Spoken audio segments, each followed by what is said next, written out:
भारत के ऊपर से बिल्कुल अपनी रिलायंस खत्म नहीं कर सकते। बल्कि आप देखें, कभी अद्वियात मंगवाई जा रही हैं, कभी क्या, कभी एशिया खुर्दोनोश, कभी फल सब्जियां आ रही हैं। ये तमाम चीजें तो चल रही हैं ना। हेलो फ्रेंड्स, जय Hind. How are you guys? A very warm welcome to Hindustan special channel. Pakistan एक तरफ तो कश्मीर पर अपना झूठा प्रोपेगेंडा भारत के खिलाफ करता है और दूसरी तरफ दवाइयों के लिए और ज़रूरी वस्तुओं के लिए भारत पर निर्भर है। मोना आलम ने आज की वीडियो में ये बताया कि हम बहुत सारी चीज़ों के लिए भारत पर पूरी तरह से निर्भर हैं। हम कभी भी भारत के ऊपर से अपनी निर्भरता ख़त्म नहीं कर सकते। पाकिस्तानी मीडिया ने यह बताया कि हम कश्मीर पर बहुत सारी बातें करते हैं, लेकिन दूसरे हाथ से हमें भारत से बहुत कुछ इंपोर्ट करना पड़ता है, क्योंकि हमारे देश में इतनी ताकत नहीं है कि भारत जैसे प्रोडक्ट यहाँ बना सके। आज की वीडियो में ज़रिया आरिफ और उसके पैनल ने और क्या कहा, तो चलिए दोस्तों आज की वीडियो की तरफ चलते हैं। Thank you. कश्मीर का सौदा हो चुका है और पाकिस्तान अब मकबूजा कश्मीर के हवाले से संजीदगी जाहिर नहीं कर रहा। ये बात भी वो कह रहे हैं कि भारत ये भी बयानिया इंडोर्स करना चाह रहा है कि आप लोग फजूल में लगे हुए हैं, लिहाजा पाकिस्तान से जो आपकी तवक्कुआत वाबस्ता हैं कश्मीर के मामले पर, आप उन्हें एक साइड पर रख। ऐसे में पाकिस्तान के हिकमत अमली क्या होनी चाहिए? ना बताइएगा कि स्ट्रेटेजी तब्दील करने की जरूरत है और अगर है तो आगे क्या होनी चाहिए?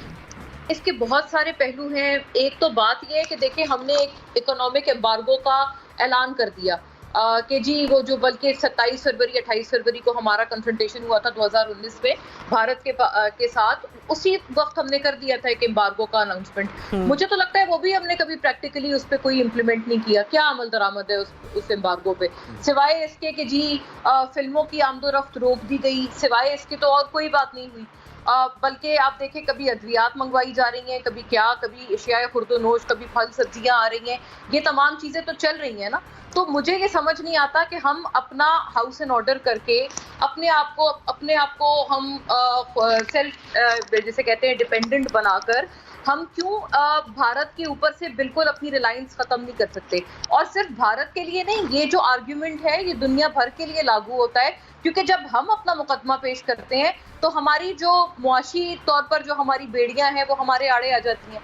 हमेशा यही होता है। कभी हम एक फरीक के पास जाते हैं, एक मुल्क के पास जाते हैं, अरब वर्ल्ड के पास जाते हैं, दूसरे जो हैं वो एक अजीब सी आपको एक वो टोन दिखाने लगते हैं। दूसरों के पास जाते हैं, आपको फर्स्ट एंड से उस किस्म की एक टोन नजर आने लगती है। तो मुझे लगता है आप पहले अपना हाउस इन ऑर्डर करें। ये बिल्कुल बात दुरुस्त है। इसका सियासी पहलू भी है, इसका मुआशी पहलू भी है। हमने कुछ भी नहीं किया। मतलब अगर मैं फॉर इंस्टेंस अगर छोटी सी एक मिसाल दूं, अगर आपने एक फिल्मों पे या उनके एंटरटेनमेंट पे बैन लगा ही दिया था, एम्बार्गो लगा दिया था, आप देखें बहुत सारे यहाँ पर लोगों के रोजगार उस चीजों से चले गए, सब कुछ हुआ। आपने क्या किया? एक कोई मौलवी आपको आंखें दिखा पे एकदम से डिफेंसिव होके डर जाते हैं, पीछे हट जाते हैं। कोई आर्ट्स, कोई मीडिया, कोई इंडस्ट्री, कोई एंटरटेनमेंट इस मुल्क में आपने छोड़ी, कोई कल्चर, कोई सकाफत, कोई चीज आपने नहीं छोड़ी है।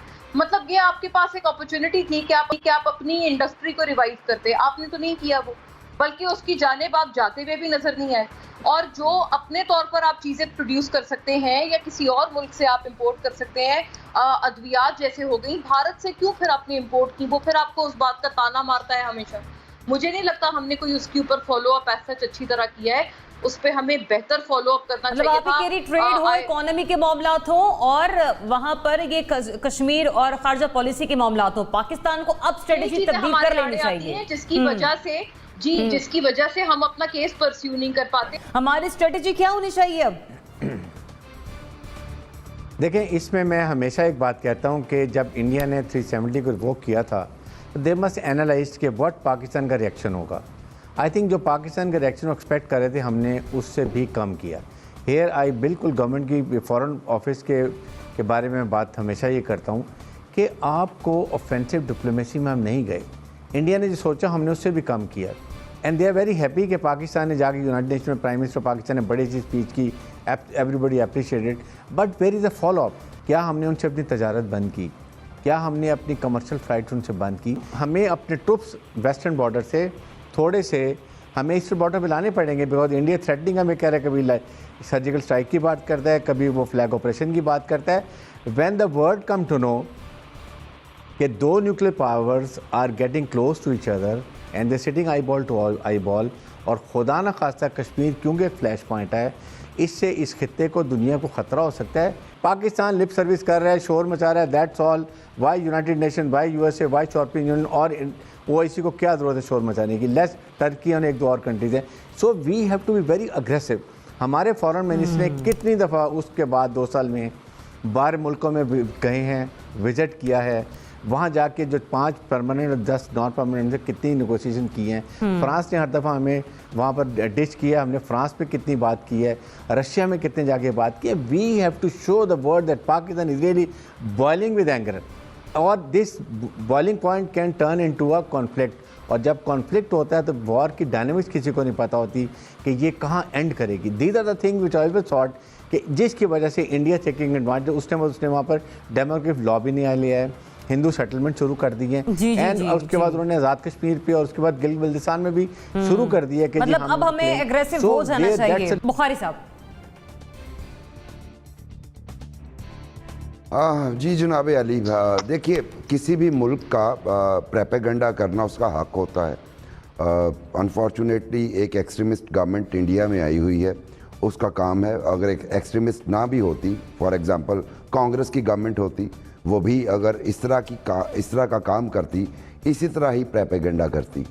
हमारा काम था उसको काउंटर करना, और हमारा ये भी काम था कि 370 के बाद जो एनेक्सचर हुआ है उसके बाद उसको अनडू करवाने के लिए कोई आउट ऑफ द बॉक्स हम कोई सलूशन तैयार करवाते, इंटरनेशनल पावर्स को इन्वॉल्व करते। लेकिन अगेन वही प्रॉब्लम कि एक तरफ आप FATF में फंसे हुए हैं, दूसरी तरफ आपके इंटरनल जो कॉन्फ्लिक्ट है वो जारी है, जिसको हम पॉलिटिकल कॉन्फ्लिक्ट कहते हैं।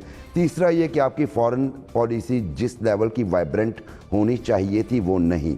और चौथी बात ये कि हमारे जो फॉरेन पॉलिसी को जो फार्मूलेट करते हैं वो हमारे बुजुर्ग महर और हमारे जो इंटेलेक्चुअल्स हैं। और एक और जो मोना ने मुआशी पहलू पे बड़ी डिटेल से रोशनी डाली, मैं इसके पॉलिटिकल पहलू पे रोशनी डालता हूँ। जब आप सोलो फ्लाइट ले रहे होंगे, जब हमारे वज़ीर आज़म और उनकी टीम जो कि बड़ी ही नातजर्बाकार है, नातजर्बाकारी उनके हर बयान से आया है, जब वो ये समझेंगे कि हम ही काफ़ी हैं और अपोजिशन को जिनके पास तजर्बा है दूर रखेंगे, उनसे कंसल्टेशन उस लेवल की नहीं करेंगे जिसकी ज़रूरत है, तो फिर आपको ऐसे महाजों पे शिकस्त ही खानी पड़ेगी और शिकस्त हो रही है। इसलिए हमें अपनी फॉरेन पॉलिसी में नंबर 1, नंबर 2 आपकी इकोनॉमिक पॉलिसी टुवर्ड्स इंडिया बिल्कुल ठीक है, उस पर इक्वल फुटिंग पे अगर हो तो भी इक्वल फुटिंग पे हो। और तीसरी आपकी इंटरनल पॉलिटिकल पॉलिसी, इसको रिव्यू करना पड़ेगा। जब तक आप इसको रीऑर्गेनाइज नहीं करते, रिकंस्ट्रक्ट नहीं करते, तब तक आप ऐसे महाजों पे मार ही खाते रहेंगे। ठीक है कि इनको भी अगर हम इंडोर्स करते हैं, इनको भी साथ लेकर चलते हैं, तो किस किस्म की स्ट्रेटजी के साथ हम आगे बढ़ सकते हैं?